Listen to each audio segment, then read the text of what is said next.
E aí, cara, como eu rodava muito, eu fazia esse terceiro repórter, tinha um PM nesse, era Corinthians e Boca, aquele jogo que o Corinthians perdeu em casa, tem uma bola que o Dinei escorregou, errou no passe, os caras crucificaram o Guinei. E aí, cara, um PM falou, Fernando, tá cheio de ingresso falsificado aí. Eu falei, como é que é? Aí a bilheteria do São Paulo era na entrada do portão principal, a tesouraria, ficava à direita, assim, numa porta. Aí o cara me mostrou o ingresso aqui, eu falei, bom, fui lá na bendita da tesouraria.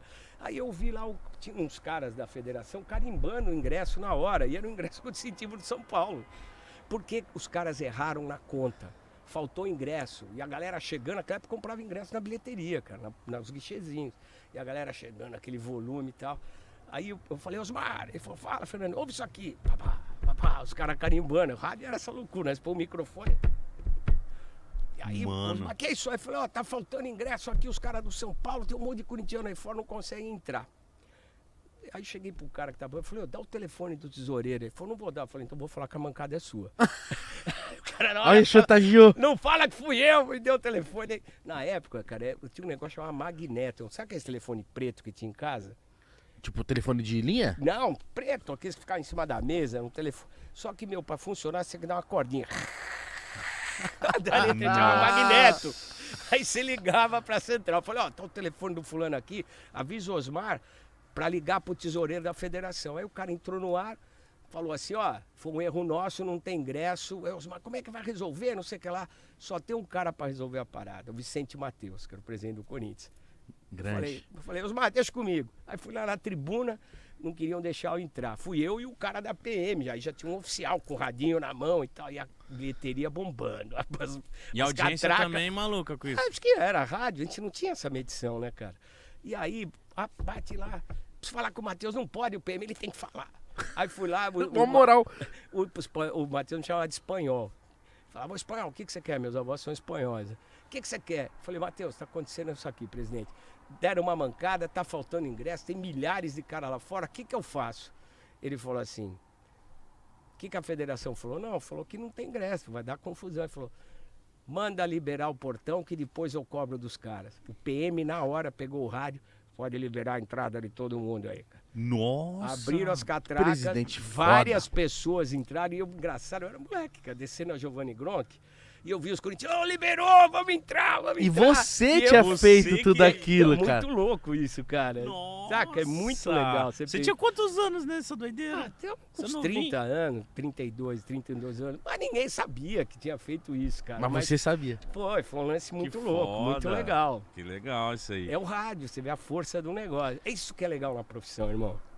Fazer Isso essas que é coisas. legal. Esse lance do rádio, Mítico, é uma coisa acho que a gente nunca vai provar, porque esse lance de estar ali no lugar e você ter, entre aspas, assim, pô, você não tem imagem, cara. Você tem que fazer o cara te ver. Isso. Segurar a audiência deve ser muito mais difícil na rádio do que na TV, porque você tem que... eu não sei como que deve ser. Você tem que equilibrar. Na TV, você não pode brigar com a imagem. E no rádio, você tem que criar a imagem. Então, normalmente, a escola do rádio te forma um profissional melhor. Porque você se cria na diversidade. E esse não que é o grande barato. Vendo. Mas Nossa, você cara. o cara tem que ver o que você tá vendo. É. Seus olhos do cara. Eu lembro que quando era moleque assim, não tinha TV a cabo, né? E também não tinha nem esse lance de conseguir um gato perto, era tipo assim, escasso mesmo. A gente só ouvia o rádio, e aí, pô, maluco no Corinthians, sou muito corintiano, e aí às vezes tinha um clássico, e aí colocava de noite, não era o jogo da TV, e eu ouvia no rádio. E aí eu ouvia no rádio, eu juro, Mítico, a sensação que dava de ouvir no rádio era que todo gol era um golaço, que todo gol era, o último gol do mundo. Um gol antológico. Passou perto, a bola saiu no escanteio. E aí, você ouve Não aconteceu tudo nada demais, o jogador se machucou, mas falava. Tem que prender a atenção. Eu lembro que eu subia pro quarto da minha avó, porque o rádio pegava melhor lá, e eu ficava assim, ó, tipo, muito apreensivo nos jogos do Corinthians, e eu não tinha ideia do que tava acontecendo. Mas que tava muito legal. Mas muito você não emocionante. desprendia. Não. Você não saía de Não perto até desprendia, acabar, cara. velho. Não desprendia. Essa é a dificuldade do rádio que te facilita depois pra trabalhar.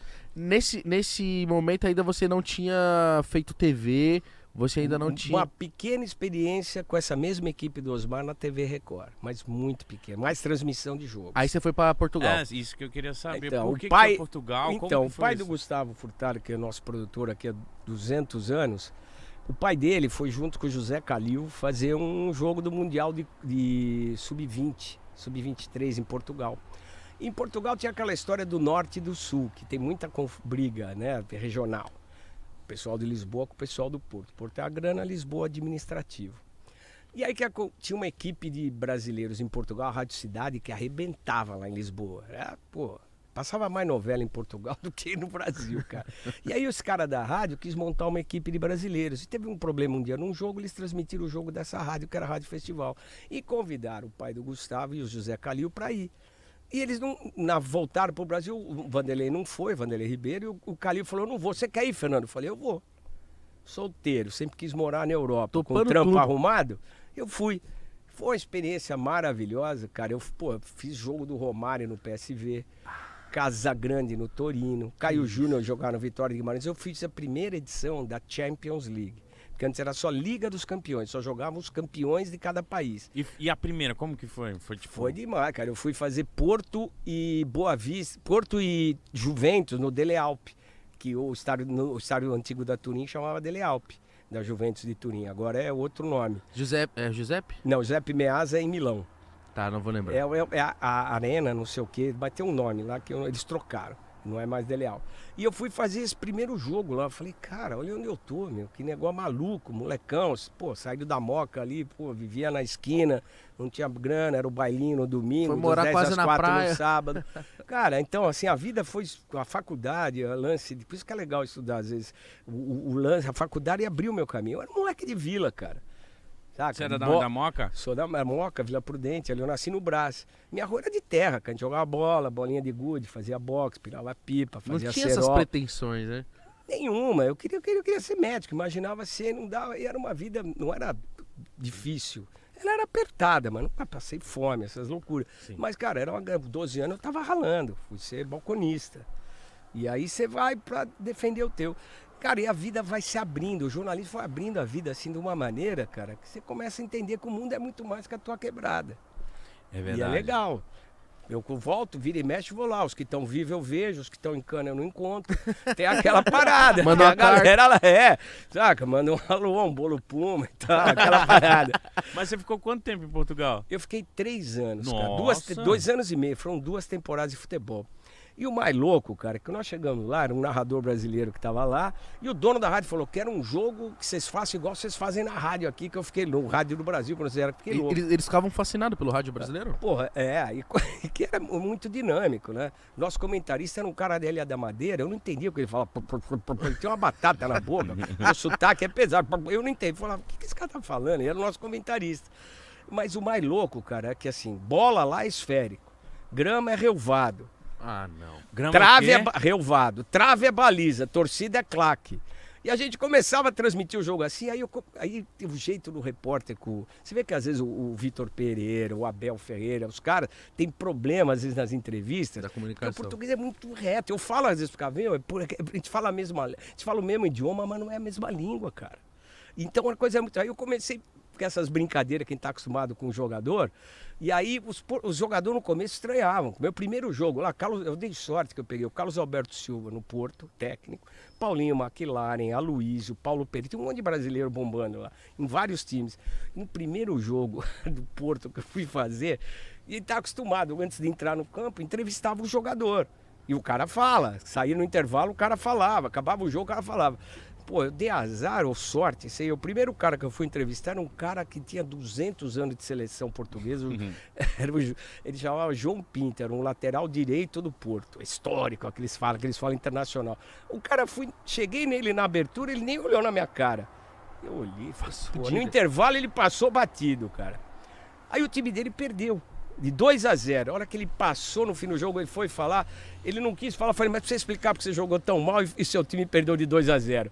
O cara parou, olhou pra mim e falou, quê? Eu falei, por que você jogou tão mal e seu time perdeu de 2-0? Ele não respondeu, virou e foi embora. Que isso, O Carlos cara? Alberto Silva deu uns 10 minutos no vestiário e falou, porra, Fernando, no primeiro dia você já arruma confusão Chega com assim. o cara, meu capitão. Eu falei, pô, ele é aqui, ídolo. Eu falei, ele é muito grosso. Ele falou, mas aqui é assim. Cara, foi muito engraçado. Esse cara virou um dos maiores amigos que eu tinha lá depois. Olha. Muito engraçado. O cara, pô, aí foi conhecer, foi entendendo, mas pô, foi um arranca-rabo. Não, velho. mas que peita do seu. Já Acho que eu fui responsável.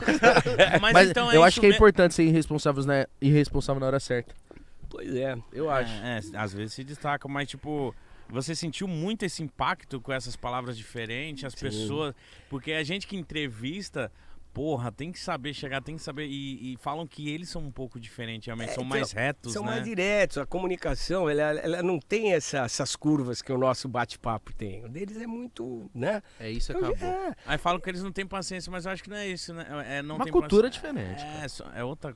Meu, a piada de português é brasileira. São dois, alentejano e brasileiro. Como a gente brinca com piada de português aqui. Cara, no começo eu dei essa mancada, depois eu fui entender, e aí você leva tempo para conquistar o seu jeito. Né? Aí os jogadores começam a entender. Pô, teve uma história maravilhosa com o Mário Soares, que foi presidente de Portugal. A final da Copa de Portugal, ela é disputada no estádio do Jamor, só joga a seleção e essa final, é um parque lá. Aí tava Porto e Boa Vista na final, e eu conheci os caras, né? Tava lá. Aí acaba o jogo, os caras saem por uma portinha assim no campo, sobe uma escadaria, e ali em cima na tribuna tá o Mário Soares, que é um presidente histórico de Portugal, morreu, né? Mas o cara do socialismo e tal, para entregar a taça pros caras.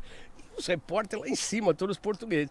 E os caras que saíram do campo, eu fui entrevistar os caras. Era o Casaca, o capitão do Boa Vista, e o capitão do Porto, eu não lembro quem era, cara. Não sei se era o Aloísio, um outro cara, um português. Eu sei que a hora que eu fui nos caras, os guardas foram me tirar. Os caras me abraçaram, os jogadores. Aí comecei a subir a escada com os caras, velho, entrevistando. O dono da rádio, ele, pô, maluco. Falei, tu fez isso, brasileiro? Caralho, pá. E aí tá subindo a escada, chegou lá em cima, os repórteres me falaram, o que você tá fazendo aí, o brasileiro? Eu queria entrar, os caras não deixavam. Aí o Mário Soares foi entregar a taça, foi presidente, gostou do jogo? Porra, assim, foi legal, pá. Quem fez o melhor gol? Falaram, não sei o que lá. Aí eu me toquei, saí, né? O velho entregou a taça, eu desci com os dois abraçados, conversando de novo. Que isso, A hora que eles entraram no campo pra dar a volta olímpica, eu me manquei, saí. Falei, bom, minha parte eu fiz. Não né? abusei, Não. mas aproveitei o momento. Cara, a mesma coisa. Fidel Castro no Pan-Americano de 91.